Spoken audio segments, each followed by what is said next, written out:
இன்றைக்கி நம்ம இந்த வீடியோவில் சில கெமிஸ்ட்ரி கொஸ்டின்ஸ் பார்க்க போகிறோம். ஃபஸ்ட்டு கொஸ்டின் பார்த்தீங்கன்னாக்கா, which of the following is correct order of a threshold energy of metals அப்படின்னு கொடுத்துருக்காங்க. கீழே லித்தியம், சோடியம், பொட்டாசியம் அந்த மாதிரி கிரேட்டர் தென் லெஸ்ஸர் தென்லாம் கொடுத்து மெட்டல்ஸ் கொடுத்துருக்குறாங்க. இதில் வந்து எந்த ஆர்டர் கரெக்டு த்ரெஷ்ஹோல்டு எனர்ஜியை பொறுத்தளவுக்கு அப்படின்றத நாம் சொல்லணும்.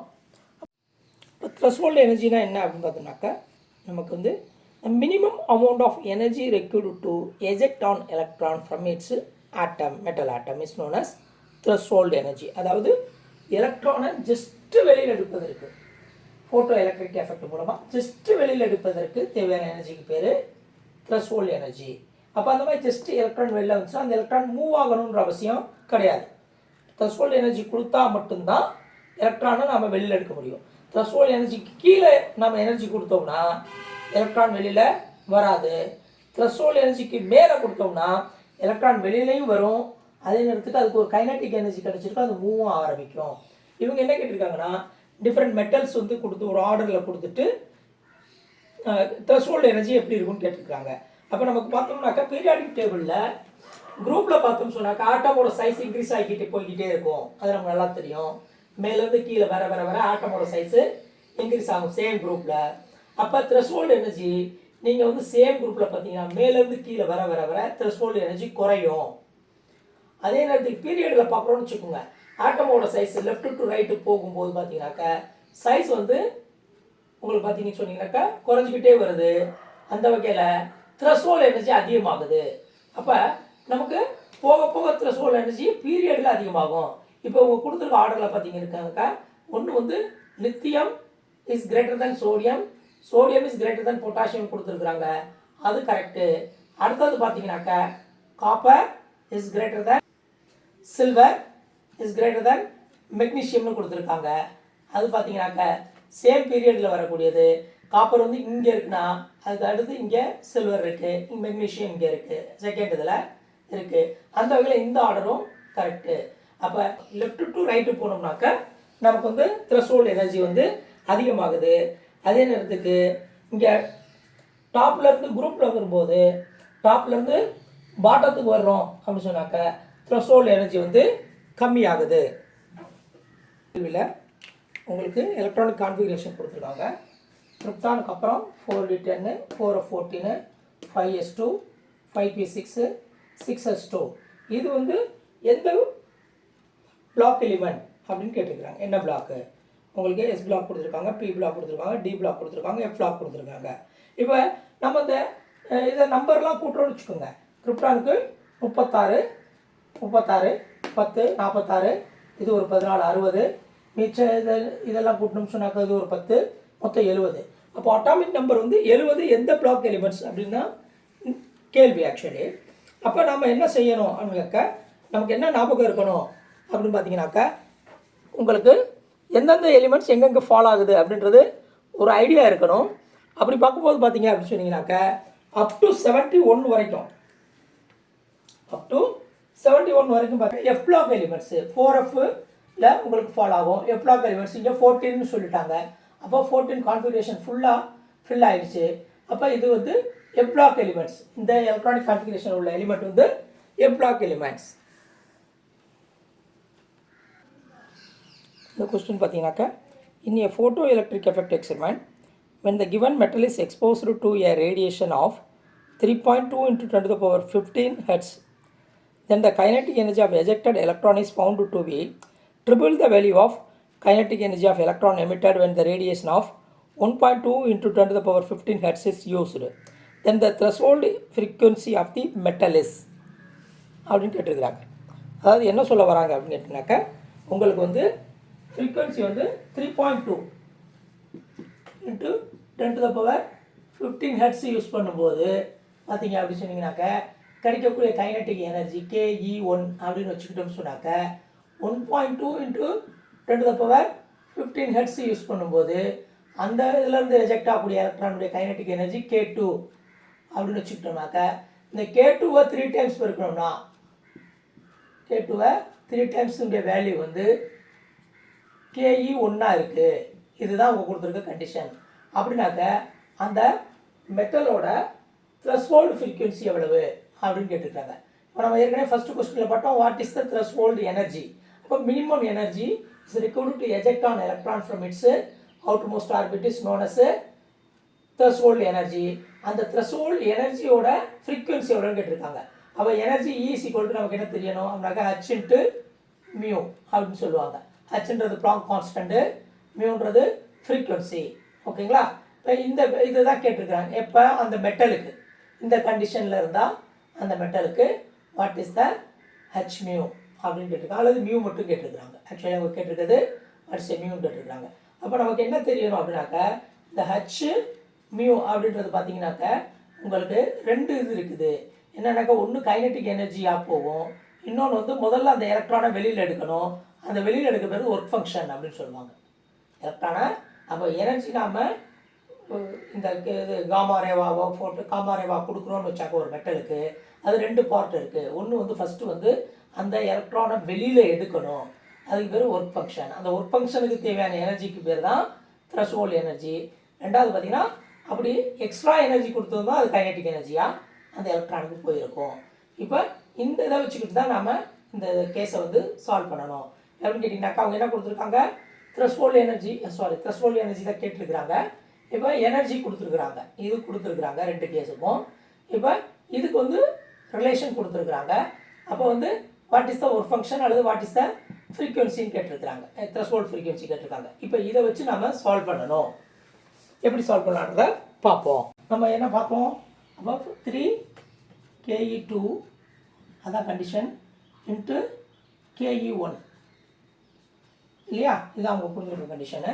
இப்போ நமக்கு என்ன தெரியும், ஆக்சுவலி பார்த்தீங்க அப்படின்னு சொன்னீங்கன்னாக்கா நமக்கு கேஇ ஜென்ரலாக கேஇன்னு போட்டோம்னா என்ன ஆகிக்க போது கொடுத்த energy H mu minus work function இல்லைங்களா, ஒர்க்கு ஃபங்க்ஷன் அதை வந்து ஹச் மியூ நாட் அப்படின்னு சொல்லுவாங்க. ஹச் மியூ நாட் இதுதான் வந்து த்ரெஷ்ஹோல்டு ஃப்ரீக்வன்சி.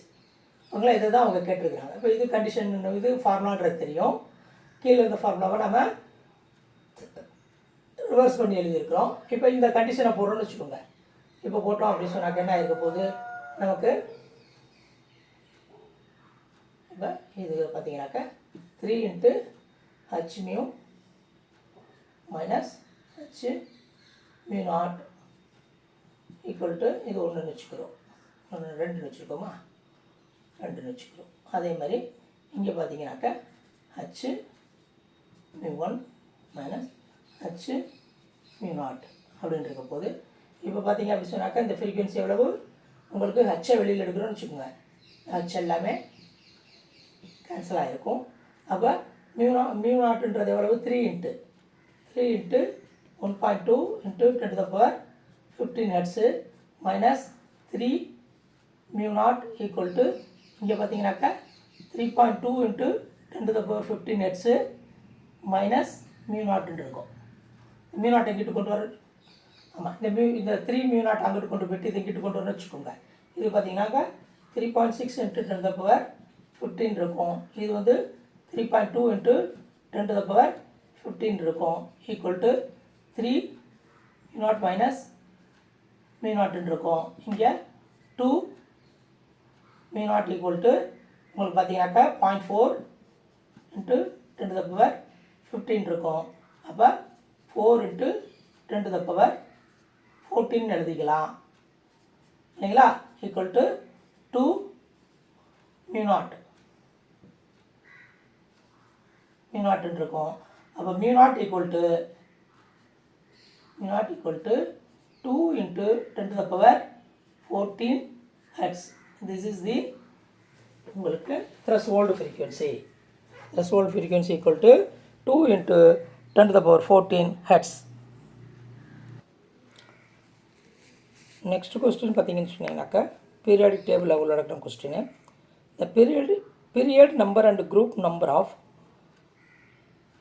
டாண்டலம் இசட்ஸ் ஈக்குவல் டு 73 ஆர் ரெஸ்பெக்டிவ்லி அப்படின்னு கேட்டிருக்காங்க. டாண்டலம்ன்ற கூடிய எலிமெண்ட்டோட அட்டாமிக் நம்பர் வந்து 73 டாண்டலமு. இதனுடைய பீரியட் என்ன, குரூப் என்ன அப்படின்னு கேட்டிருக்கிறாங்க. சரி, நம்ம இப்போ வந்து பீரியட் எப்படி கண்டுபிடிக்கிறது, குரூப் எப்படி கண்டுபிடிக்கிறது அப்படின்னு பார்த்தீங்கன்னாக்கா, இந்த மாதிரி எந்த அட்டாமிக் நம்பர் கொடுத்தாலும் சரி எப்படி கண்டுபிடிக்கலாம் அப்படின்னு பார்த்தீங்கன்னாக்கா, நமக்கு முதல்ல வந்து பீரியாடிக் டேபிளோட கடைசியில் இருக்கக்கூடிய நோபல் கேஸஸுடைய நம்பர்ஸ் ஞாபகம் இருக்கணும்.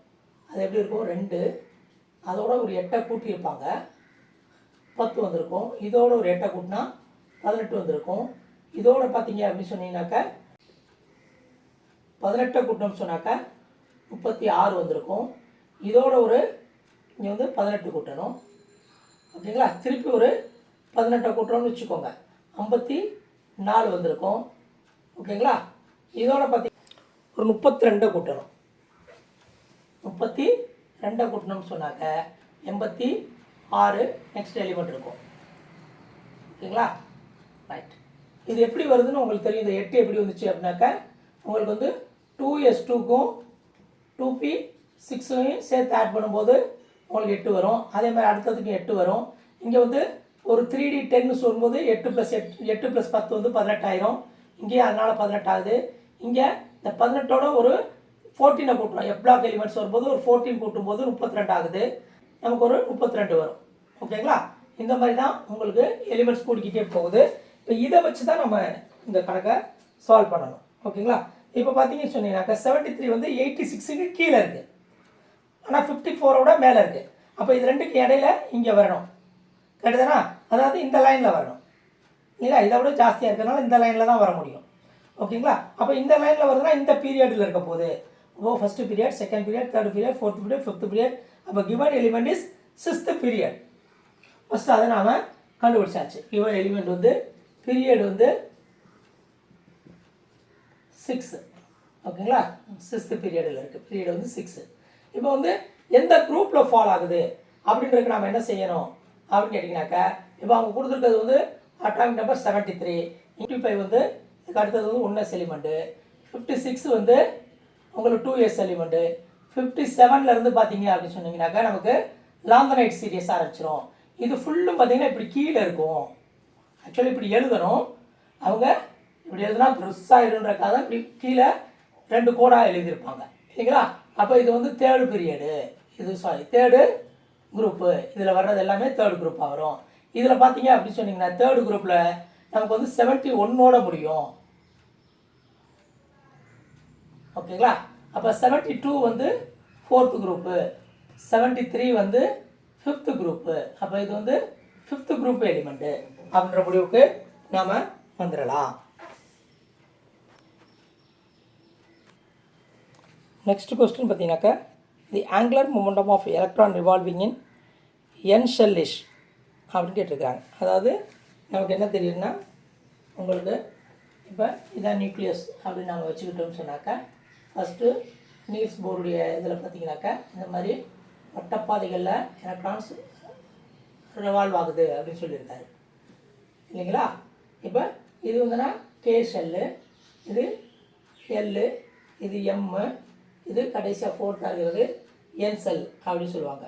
இப்போ இந்த என் ஷெல்லில் உங்களுக்கு ஒரு எலக்ட்ரான் ரிவால்வ் ஆகி வருதுன்னு சொன்னாக்கா அதனுடைய ஆங்குலர் மொமெண்டம் என்ன, அதுதான் அவங்க கேள்வியாக வச்சுருக்கிறாங்க.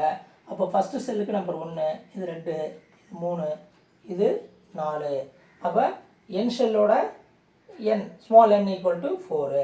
அப்போ நீல்ஸ் போருடைய தியரி படி பார்த்தீங்க அப்படின்னு சொன்னீங்கன்னாக்கா உங்களுக்கு வந்து ஆங்குலர் மொமெண்டம் எப்படி இருக்கும் அப்படின்னு அவர் சொல்லும்போது என்ன சொல்கிறாரு அப்படின்னு பார்த்தீங்கன்னாக்கா,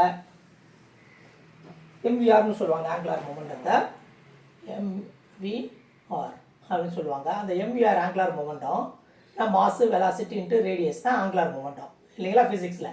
அதே வந்து அவங்க என்ன சொல்கிறாங்கன்னா, நீல்ஸ் போர் இந்த மாதிரி எலக்ட்ரான் சுற்றி வர்றதுக்கு வந்து NH/2π அப்படின்ற இதில் இருக்கும். இந்த என்ன்றது இந்த நம்ம KLMNக்கு நம்பர் போட்டோம் பாருங்கள், அந்த நம்பர் தான்.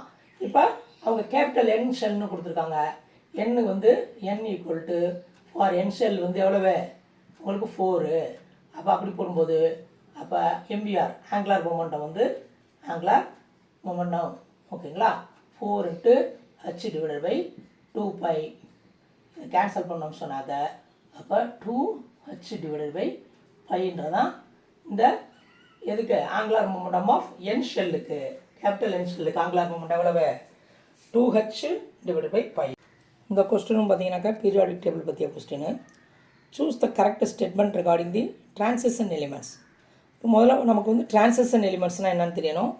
இந்த டி பிளாக் எலிமெண்ட்ஸ் இருக்கு பாருங்க. இப்போ இங்கே ஃபஸ்ட்டு பார்த்தீங்கன்னு சொன்னீங்கன்னாக்கா உங்களுக்கு பீரியாடிக் டேபிள் இப்படி இருக்கும் இல்லைங்களா, கிட்டத்தட்ட இப்படி இருக்கும். இது போக இங்கே ஒரு லாந்தனைட் சீரீஸ் இருக்கும், அப்புறம் ஒரு ஆக்டினைட் சீரீஸ் இருக்கும் இல்லைங்களா. ரைட். இப்போ இந்த இந்த எலிமெண்ட்ஸ் இருக்குவாங்க, இதில் 2 இருக்கும் ஓகேங்களா. ரைட். இந்த எலிமெண்ட்ஸ் பேர் வந்து டி பிளாக் எலிமெண்ட்ஸ், நமக்கு நல்லா தெரியும். இந்த டி பிளாக் எலிமெண்ட்ஸை தான் டிரான்சிஷன் எலிமெண்ட்ஸ் அப்படின்னு சொல்லுவாங்க. இந்த டிரான்சிஷன் எலிமெண்ட்ஸை பற்றிய கேள்வி தான் இப்போ இவங்க கேட்டிருக்கிறாங்க. என்ன கேட்டிருக்காங்கன்னா choose the correct statement regarding the transition elements அப்படின்னு கேட்டிருக்காங்க. Transition elements has low melting points. Transition elements do not have catalytic activity.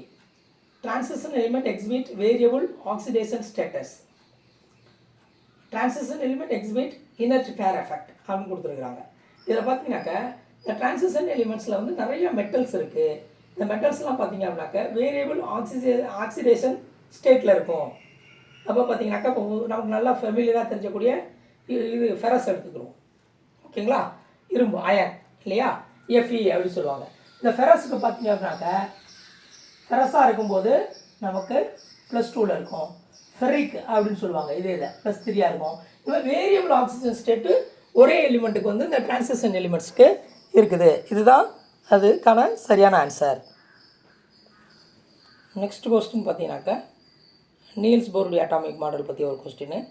Recording force model among the following statements கொடுத்துருக்காங்க. எது வந்து சரியான ஸ்டேட்மெண்ட் அல்லது தவறான ஸ்டேட்மெண்ட்ன்றதை நம்ம சொல்லணும். நம்ம ஸ்டேட்மெண்ட்டை கீழே படிச்சுக்கிட்டு ஆன்சர் பண்ண வேண்டியிருக்கும். Electron revolving around the nucleus in a stationary orbit. ஸ்டேஷ்னரினா குறிப்பிட்ட வட்டப்பாதையில் எலக்ட்ரான் சுற்றி வருது அப்படின்னு சொல்லியிருக்காங்க. அது சரியானது. As the number of orbit increases, number of orbit increase ஆக then the energy of the electron revolving in that orbit increases. இதுவும் சரியானது. என்ன சொல்கிறாங்கன்னா இப்போ நம்ம ஏற்கனவே பார்த்தோம் பாருங்கள், இது நியூக்ளியஸ்னு வச்சாக்க எப்படி ஒரு குறிப்பிட்ட வட்டப்பாதையில், அதான் ஃபஸ்ட்டு ஸ்டேட்மெண்ட்டு, எப்படி உங்களுக்கு வட்டப்பாதையில் எலக்ட்ரான்ஸ் வந்து ரிவால்வ் ஆகுது அப்படின்றது ஃபஸ்ட்டு ஸ்டேட்மெண்ட்டாக இருக்குது. இந்த செகண்ட் ஸ்டேட்மெண்ட் என்ன சொல்கிறாங்கன்னா இந்த உங்களுக்கு வந்து நம்பர் ஆஃப் வட்டப்பாதை இன்க்ரீஸ் ஆக எனர்ஜி வந்து இன்க்ரீஸ் ஆகுது அப்படின்னா, ஆமாம் அதுவும் அவர் தான் சொல்லியிருக்காரு, அதுவும் சரியானது.